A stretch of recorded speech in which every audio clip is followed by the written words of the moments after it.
The Spider-Man Brand New Day trailer has some staggering numbers, and I think this points to something that I have said before, and I've been trying to figure out exactly how to say this. I'm not saying Marvel is back. Obviously, Sony controls Spider-Man and the Spider-Man IPs. So there's several things that could be at play. It could be that people have more faith and more confidence in Sony's handling of Spider-Man than they do Marvel's handling or Disney's handling of the other Marvel properties. That's always a possibility. I think that's a part of it, but I think also part of it is something that I've said. I think people are at the point that if Marvel brings them something good, they will support it. I stand by that. I believe this is true. I think people are looking for something good. And I think there's always a possibility for Marvel to gain back that traction. As I said in a previous video, all it would take is for fans to tell other fans, yo, I went to see this. I went to check this out. And this is actually good. Anyway, let's get into this article right here from comicbookmovie.com. This is pretty crazy. Spider-Man Brand New Day sets a record for the biggest movie trailer launch in history. Now the numbers they go over here, I believe, is across all platforms, but I just wanted to look at the actual trailer from, I believe, is this Marvel or Sony's? I think it's shared across both, if I'm not mistaken. Spider-Man, Sony Pictures, Marvel Entertainment. Anyway, this trailer has 18 million views.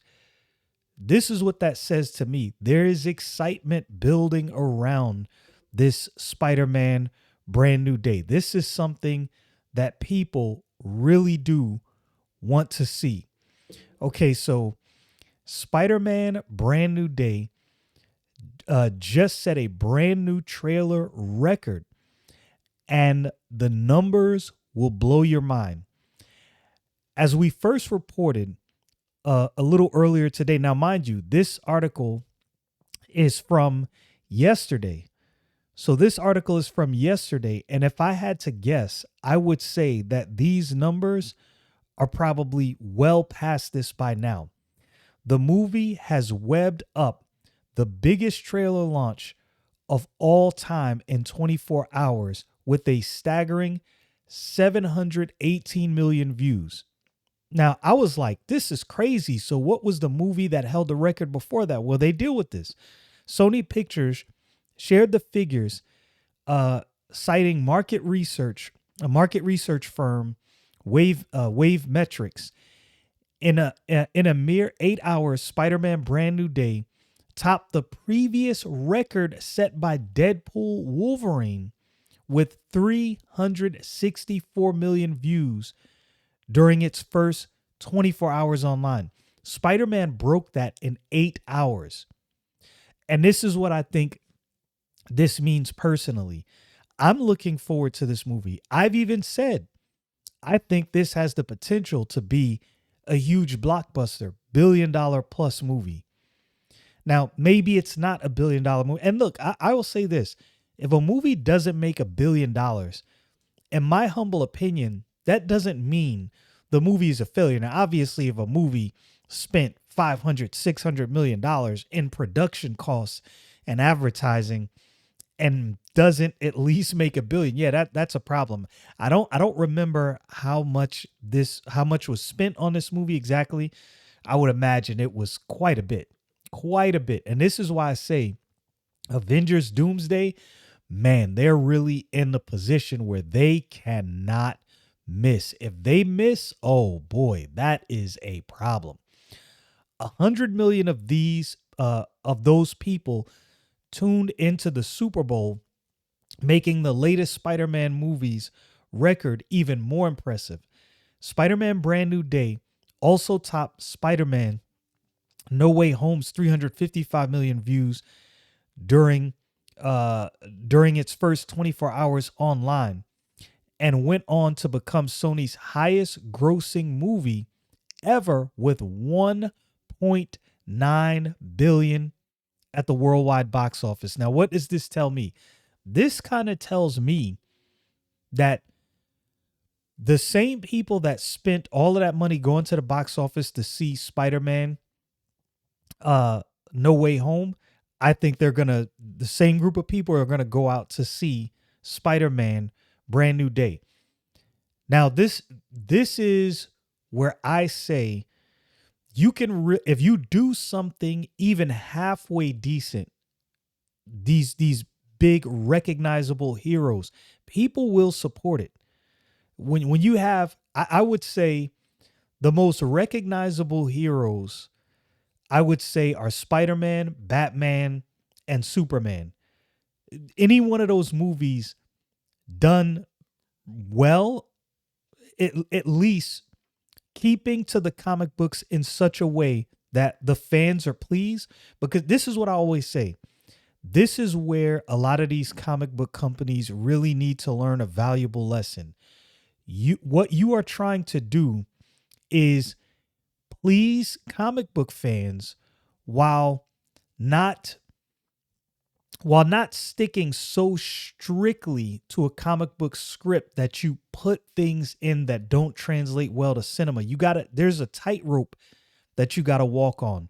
The thing is, if you please the comic book fans, those comic book fans bring in other viewers. A lot of times people who know that I'm a comic book geek, they will ask me, should I go see this movie?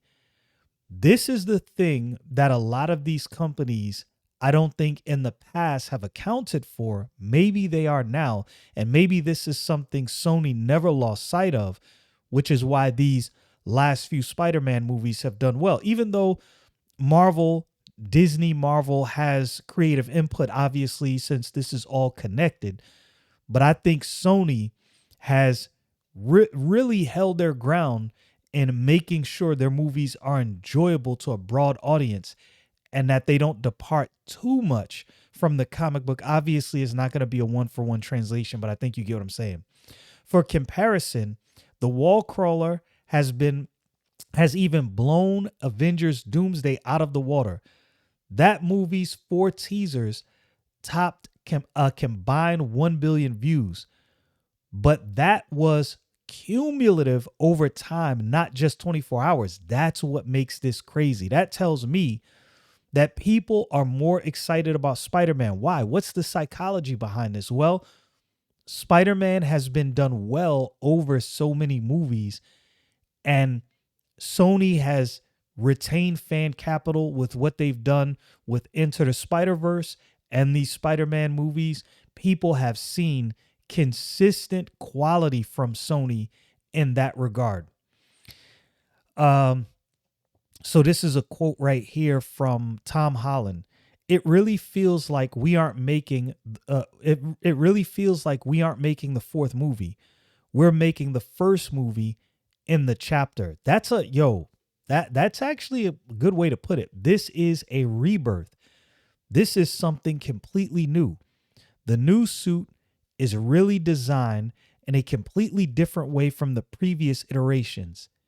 It's a lot more flexible, so we can we can kind of lean into different sides of the character that I haven't been able to do before. The actor added. I'll tell you another thing that plays into this trailer.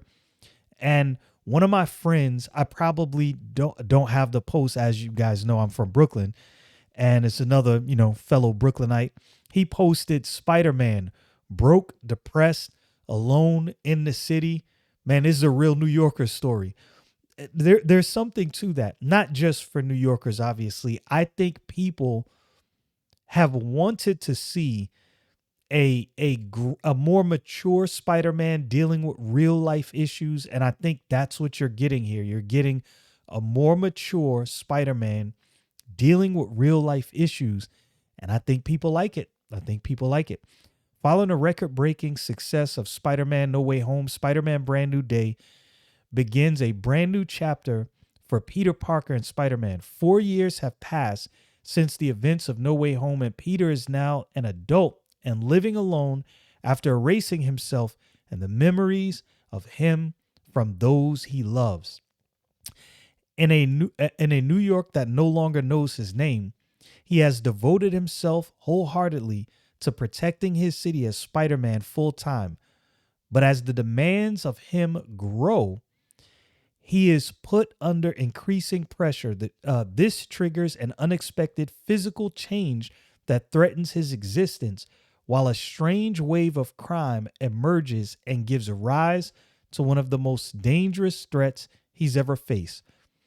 So, this is everything surrounding this movie. It is one of those right place, right time, right story, presented to the people in the right way. And I think there is general excitement around this across the board. I would not be surprised if this movie crosses well north of 2 billion. Obviously, I can't make that prediction, but it wouldn't shock me if it did.